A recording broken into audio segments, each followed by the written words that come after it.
ప్రతి బీఆర్ఎస్ నాయకులు చెప్తున్నారు, సర్పంచ్ గారు గెలిచి మీరేమనుకున్న అభివృద్ధి చేస్తా అంట, మీరు చచ్చిపోతా అని గెలిస్తే మీరు గెలిచినా నేను చంపేస్తా.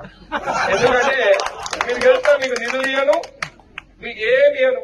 ఇంద్రమ ఇల్లు నా ఇంద్రమ కమిటీ వాళ్ళతో ఇస్తాను, తగ్గిన ఏమి ఇయ్యను, మీ బిల్లు రావు. కాంగ్రెస్ ఎమ్మెల్యే అంటుండు, మీరు నన్ను చంపేస్తే అంటే ఎలక్షన్లో ఓడగొట్టి నన్ను చంపేస్తే నేను మిమ్మల్ని చంపేస్తా గెలిస్తే అంటున్నాడు.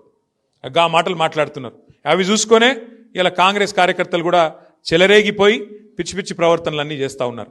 నేను దయచేసి ఇక్కడ గెలిచి వచ్చిన మా సర్పంచులు ఎవరైతే మొత్తం 56 మంది, వారితో పాటు ఇవాళ చేరుతున్న 4 ఇండిపెండెంట్ సర్పంచులు ఉన్నారో 60 మంది మా ఖానాపూర్ నియోజకవర్గంలో మీకు నేను చేసే విజ్ఞప్తి ఒకటే, సర్పంచులకు నిధులు అనేది ఎమ్మెల్యే ఇయ్యడు.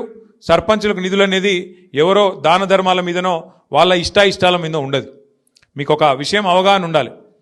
అవగాహన ఏముండాలి అంటే, భారతదేశంలో మనకు 5 అంచెల్లో ప్రభుత్వాలు ఉన్నాయి, 5 స్థాయిల్లో ప్రభుత్వాలు ఉన్నాయి. ఢిల్లీలో కేంద్ర ప్రభుత్వం ఉంటుంది, హైదరాబాద్లో రాష్ట్ర ప్రభుత్వం ఉంటుంది, జిల్లా కాడికి వచ్చే వరకు మీ నిర్మల్ జిల్లాలో నిర్మల్ జిల్లా పరిషత్ ఉంటుంది, ఆదిలాబాద్ జిల్లాలో ఆదిలాబాద్ జిల్లా పరిషత్ ఉంటుంది, మంచిర్యాలలో మంచిర్యాల జిల్లా పరిషత్తు, ఆసిఫాబాద్లో ఆసిఫాబాద్ జిల్లా పరిషత్ ఉంటుంది.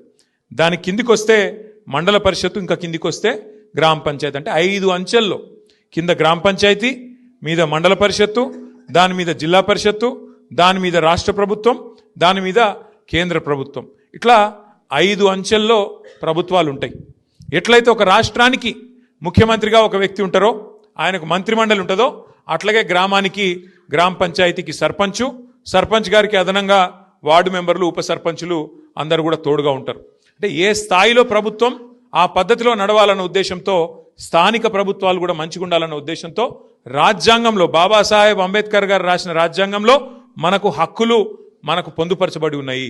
ఇవాళ ఎవడన్నా ఎమ్మెల్యే నేను ఇందిరమ్మ ఇల్లియా, నేను ఫలానదియా అంటే మీరు వాళ్ళకి చెప్పాల్సింది ఒకటే, నువ్వు ఇచ్చేదేమి నీ సొత్తు కాదు, నీ అయ్య సొత్తు, నీ అత్త సొత్తు కాదు, రాజ్యాంగం బాబాసాహెబ్ రాసిన రాజ్యాంగం ప్రకారం నా గ్రామానికి నిధులు రావాలే, ఎట్లా ఇయ్యవు నువ్వు అని నిలదీసే హక్కు మనకున్నది. ఆ విచక్షణ కూడా మనం తప్పకుండా తెచ్చుకొని మన హక్కుల కోసం మనం కొట్లాడాలా.